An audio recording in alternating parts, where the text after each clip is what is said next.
Everything we're doing, we're making great. The border is great. The military is great. We're having, by the way, a tremendous success, as you know, in Iran. We had one in Venezuela, and now we're having one in Iran. They have no Navy left.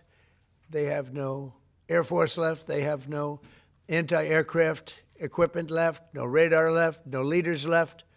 The leaders are all gone. Nobody knows who to talk to. But we're actually talking to the right people, and they want to make a deal so badly. You have no idea how badly they want to make a deal. Our country's come a long way in the last year. Why do you say, what makes you trust? Do you think I trust them? I don't trust them. Then why bother talking to them? Because they're going to make a deal. They're going to make a deal. They did something yesterday that was amazing, actually. They gave us a present, and the present arrived today. And it was a very big present worth a tremendous amount of money. And I'm not going to tell you what that present is, but it was a very significant prize. And they gave it to us, and they said they were going to give it. So that meant one thing to me: we're dealing with the right people. Is that nuclear related? No, it wasn't nuclear related. It was oil and gas related. And it was a very nice thing they did. But what it showed me is that we're dealing with the right people. And these guys that do the shooting, the coolest cucumbers ever. You know, most people, you don't have a lot of time. The present, the gift they made to us was very significant. And they said they were going to do it, and it happened. And they're the only ones that could have done it. Jennifer? Was it related to the Strait of Hormuz and the flow of... Yeah, it was related to the flow and to the strait, yeah. It was. And many are self-deporting because we're going after them, so... Are you going to send Jared Kushner and Steve Witkoff to do direct negotiations with the Iranians? Yeah, well, we're in negotiations, as it turned out, and now you've seen what I said yesterday was exactly correct. We're in negotiations right now. They're doing it along with Marco, JD. We have a number of people doing it, and the other side, I can tell you, they'd like to make a deal. And who wouldn't if you were there? Look, and then they get the vote. They do cheat.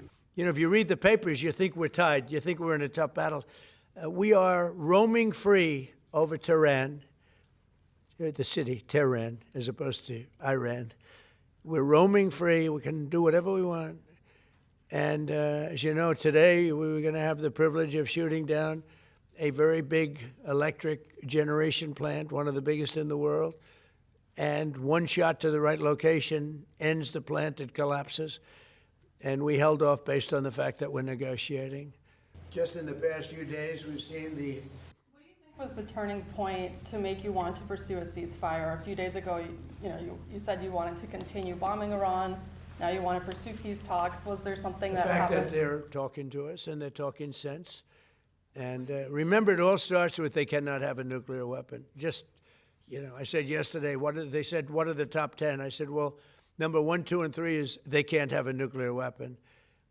And they're not going to have a nuclear weapon. And we're talking about that. And I don't want to say in advance, but they've agreed they will never have a nuclear weapon. They've agreed to that.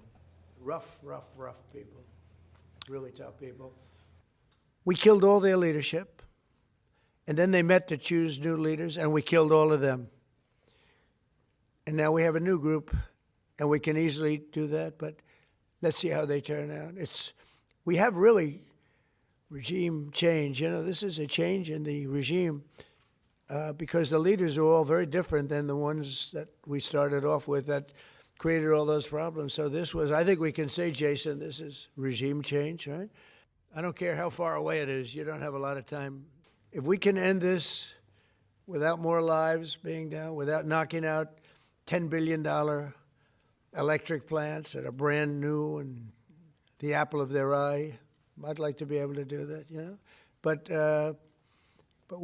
they can't have certain things. I mean, you know the things. I don't have to go over the list, but again, it starts with no nuclear weapons, and they've agreed to that. But I watched them. Saudi Arabia has been excellent, and UAE, excellent. And I will tell you, Qatar, incredible. Qatar took a hit, a pretty bad hit. Qatar is very close, you know, they're essentially, you can walk right over the border. Qatar took a hit. They've been great. They've been very strong. Kuwait, they had a little mishap. They shot down 3 planes with our missiles. They happen to be our planes. but the pilots made it. Can you imagine the pilots making it? The pilots saw what was coming. I watched them sit down and think. How hopeful are you that this peace deal will work out with Iran? You're talking about to end it? Well, I think we're going to end it. I can't tell you for sure. You know, I don't like to say this. We've won this. This war has been won. The only one that likes to keep it going is the fake news. I mean, the New York Times, you read the New York Times, it's like we're not winning a war where they have no Navy and they have no Air Force and they have no nothing.